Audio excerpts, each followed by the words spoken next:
이제 설계할 때 이거를 맞춰서 해줘야 됩니다. 자, 그래야지 보면은 효율을 유지할 수가 있습니다. 그래서 이렇게 수면 연장에 보면은 설계가 좀 중요한 부분이라는 거죠.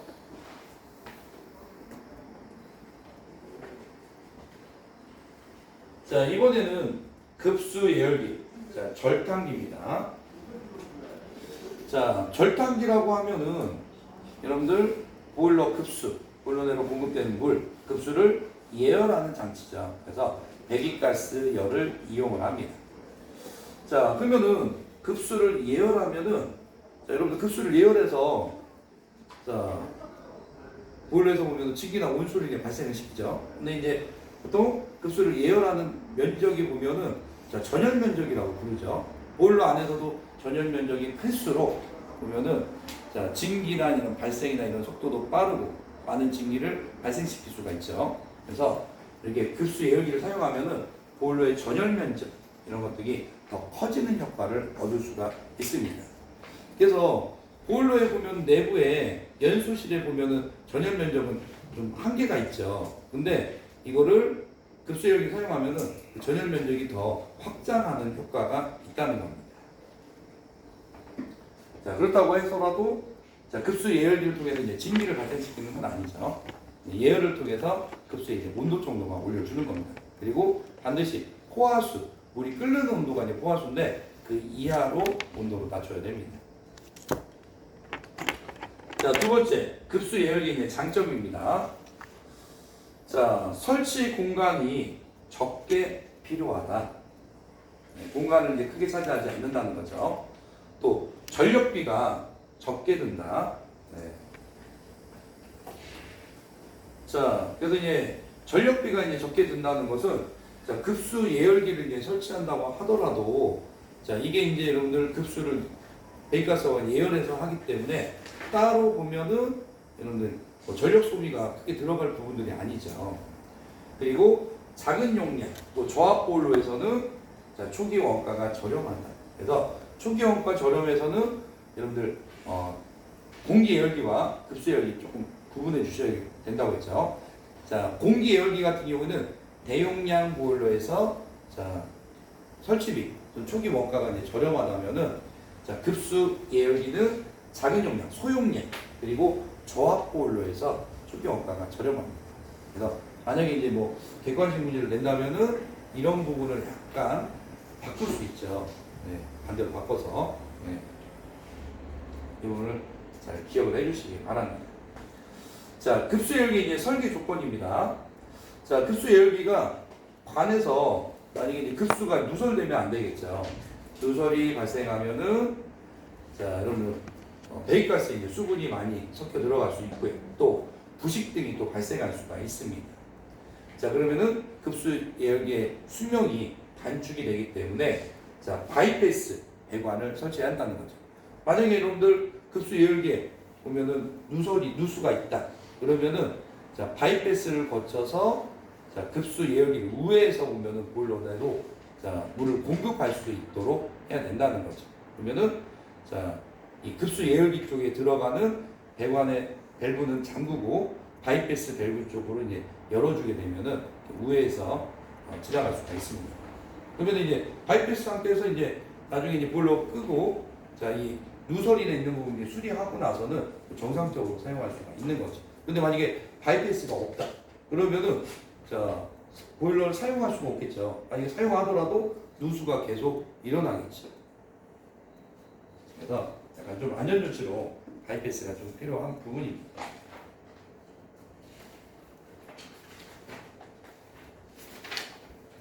자, 이번엔 이제 63페이지 한번 보도록 하겠습니다.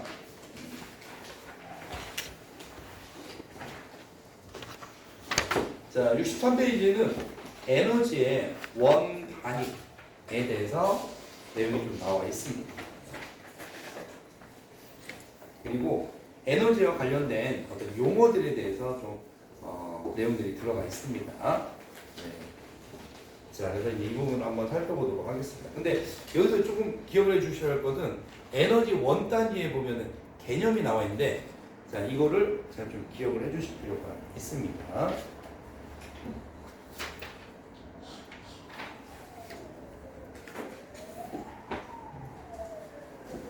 근데 이제 에너지 원 단위가 보면은 어떻게 보면 의미가 보면은 약간 두 가지가 있어요. 그러니까 그걸 구분해서 약간 좀 봐주실 필요가 있습니다. 자, 그러면 이제 용어의 정의에서 첫 번째, 자, 에너지법이라고 되어 있는데 이 에너지법이 바로 에너지 이용 합리화법입니다. 자, 그래서 에너지법이 풀 네임으로 하면은 에너지 이용 합리화법을 가리킵니다. 그래서 뭐 취지는 이겁니다. 에너지를 자, 이런 에너지는 이제 자원이죠. 그래서 한정되어 있기 때문에 낭비하지 말고 합리적으로 보면은 아끼면서 사용하자. 그거에 관련된 내용들이라고 보시면 돼요. 자, 그러면은 에너지 이용 합리화법에서 자, 이게 개념에 대해서 이렇게 정리를 해놓은 부분이 있습니다. 자, 첫 번째는 에너지입니다. 에너지 이용 합리화법에서 에너지라고 하면은 딱 세 가지를 가리킵니다. 그래서 여기에 보면은 연료, 그 다음에 열, 전기, 이 세 가지가 에너지에 에너지용 합력법에서 에너지에 해당된다고 보시면 돼요. 근데 이제 과거에 보면은 에너지 관리 기능사에서 보면은 이게 또 자주 나오는 부분이었어요. 그래서 자, 여기서는 만약에 이제 원자력을 만약에 넣는다면은 자, 이것도 원자력을 통해 여러분 전기 생산하긴 하지만은 여기 에너지 이용 합리화법에서 원자력 들어갈까요? 네, 이건 들어가지 않습니다. 왜냐면은 따로 원자력법이 따로 있어요. 때문에 보면 따로 별개로 봐주셔야 됩니다.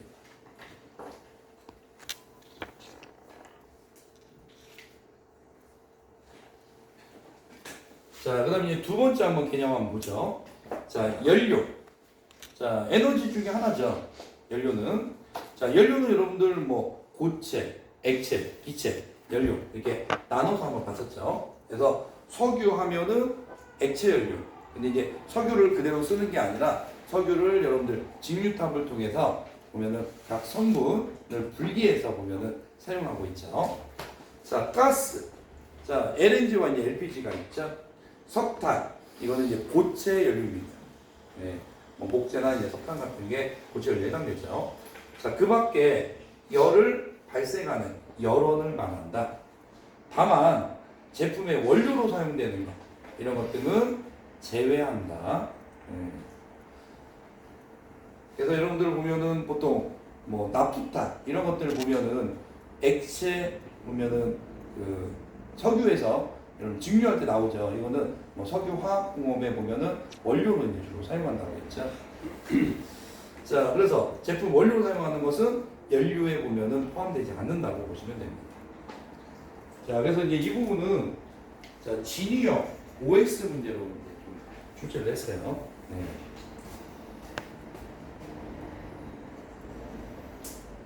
자, 진유형. 그래서 자, 해당 번호를 쓰는 문제입니다.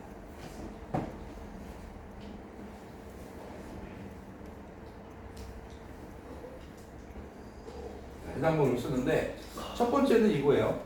자, 에너지, 열. 자, 연료, 열, 증기. 맞나요? 연료, 열, 전기. 예, 세 가지. 그래서 나왔고요. 두 번째는 연료란 자, 석유가스, 석탄 그 밖에 여론을 말하는데 자, 다만 제품의 원료로 사용되는 것은 제외가 아니라 만약에 포함된다 하면 맞나요? 네, 이거는 틀린 거죠. 네, 포함이 아니라 제외시킨다. 네, 이런 쉬운 문제도 들어가 있습니다.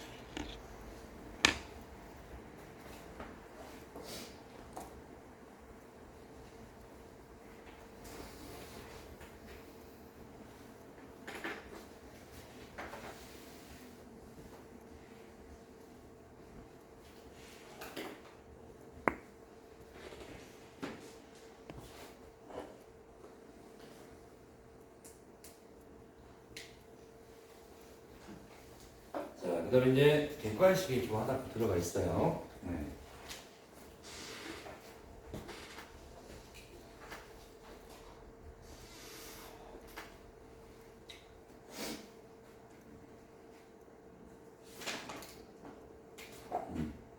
자, 객관식으로 보면은 에너지, 자, 비용 산출, 자, 용어의 정의로 틀린 것.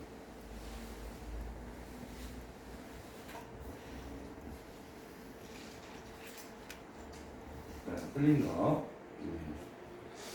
자, 그러면은 하나씩 한번 좀 살펴보도록 하겠습니다. 자, 에너지 비용 산출 용어. 첫 번째는 에너지 사용 시간. 자, 에너지를 사용하는, 아까 에너지가 보면 세 가지라고 했죠. 연료와 열, 그다음 전기, 세 가지가 에너지인데 이거를 사용하는 공장이나 사업장, 기타 시설과 에너지를 전환해서 사용하는 시설, 이런 것들은 다 에너지 사용 시설이라고 부르고 있습니다. 자, 그다음에 이제 연료. 자, 기체, 액체, 고체 연료가 있고요.